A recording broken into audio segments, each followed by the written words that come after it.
Greetings and welcome back to my Bible reading channel on YouTube, where I'm trying to bring the Word of God to as many people as possible. Today we are reading Genesis 13. So, and Abram went up out of Egypt, he and his wife, and all that he had, and Lot was with him, into the south.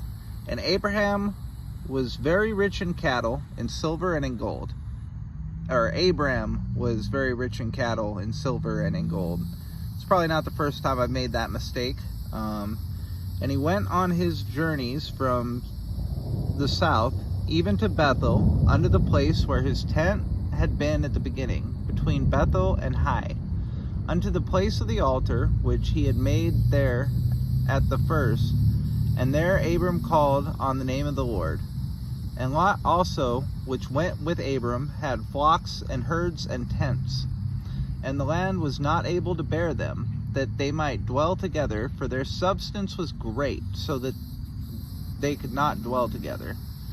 And there was strife between the herdmen of Abram's cattle and the herdmen of Lot's cattle. And the Canaanite and Perizzite dwelled then in the land. And Abram said unto Lot, Let there be no strife, I pray thee, between me and thee, and between my herdmen and herdmen, for we be brethren. So, I pray thee is, I think that's the first time we come across it. We're going to come across it a lot more. I pray thee is essentially a synonym to I beg of you, or please, you know, like, hey, will you give me a drink of water, please? I really need it. Saying, I pray thee, may I drink? So, you know, you're going to hear that phrase a lot in the King James Version. Alright, so where was I? Verse 9. Is not the whole land before thee? Separate thyself, I pray thee, from me. If thou wilt take thyself, if I will take the left hand, then I will go to the right. If thou depart to the right hand, then I will go to the left. And Lot lifted up his eyes and beheld all the plain of Jordan, and that it was well watered everywhere, before the Lord destroyed Sodom and Gomorrah, even as the gardens of the Lord, like the land of Egypt, as thou comest unto Zoar. Then Lot chose him all the plain of Jordan, and Lot journeyed east, and they separated themselves, the one from the other.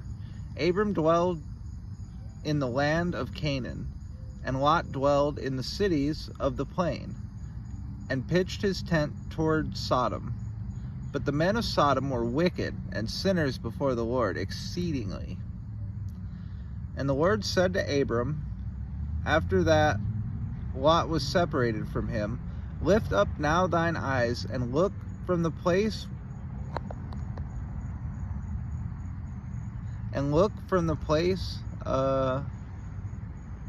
shoot, my phone glitched for a second there, sorry.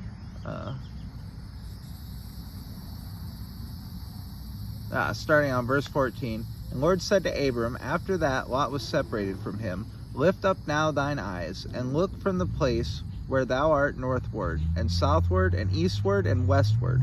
For all the land which thou seest, to thee will I give it, and to thy seed forever.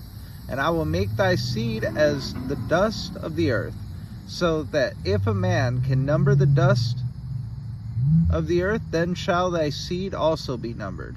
Arise, walk through the land in length off it, and in the breadth of it, for I will give it unto thee.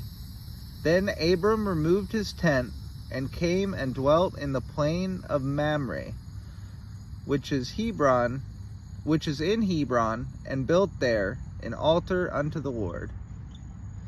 Alright, so this is the beginning of God's covenant.